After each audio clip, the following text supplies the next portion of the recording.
संत चोखामेळा यांची ही कविता आज आपण अभ्यासणार आहोत। अस्पृश्यतेची जाणीव अभिव्यक्त करताना संत चोखामेळा याच्या वाट्याला आलेलं दुःख या अभंगामध्ये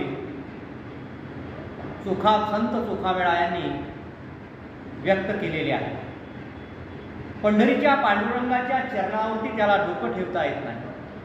पंढरीच्या पांडुरंगाच्या दर्शनाला त्याला जाता येत नाही। भक्तीचा मनामध्ये अंतस्वर दरवळत असताना आणि भक्तीचं पावित्र्य मनामध्ये असताना संत चोखामेळाला पंढरीच्या पांडुरंगापर्यंत ही समाज व्यवस्था जाऊ देत नाही आणि म्हणून याबद्दलचं दुःख तो त्याच्या अभंगातून व्यक्त करतो। विटाळ हा माणसाला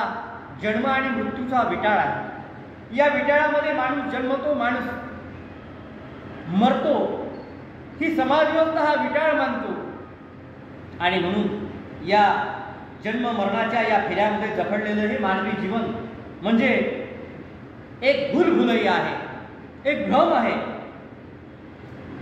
सुखाचा देह करण्यासाठी माणसं हे रोज दैनंदिन जीवनामध्ये आपली मरमर करत असतात आणि देह सुखाचा करण्यासाठी, परंतु जन्मला तोही उघडाच जन्मतो, मरणारा तोही उघडाच मरतो। याबद्दलचं एक अनुभूतीचा जो आविष्कार आहे तो संत चोखामेळांनी या अभंगामध्ये व्यक्त केला आहे। जीवाचा काही भरोसा नाही, आता होता आता गेला अशी मानवाची अवस्था झालेली आहे आणि म्हणूनच संत चोखामेळा आपल्या या अभंगामध्ये म्हणतो, उपजले विटाळी मेले ते विटाळी, उपजले विटाळी मेले ते विटाळी, राहिले विटाळी तेही जाती, राहिले विटाळी तेही जाती, उपजले विटाळी मेले ते विटाळी, राहिले विटाळी तेही जाती, रडती पडती वेही वेगे मरती, रडती पडती तेही वेगे मरती, परिणाम न गाती भूली भ्रमे, परिणाम न गाती भूली भ्रमे, काय रे हा देह,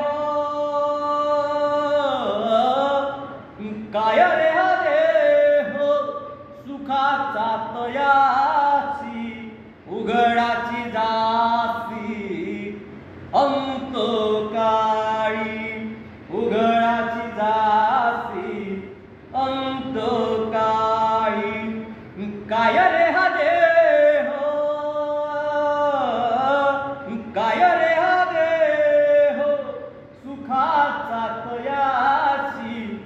उघडाची जासी, अंत काळी, चोखा मने याचा नाही भरोसा, चोखा मने याचा नाही भरोसा, अंतिम फासा गळा पडे, अंतिम फासा गळा पडे, उपजले विटाळी मेले ते विटाळी, राहिले विटाळी तेही जाती, राहिले ते विटाळी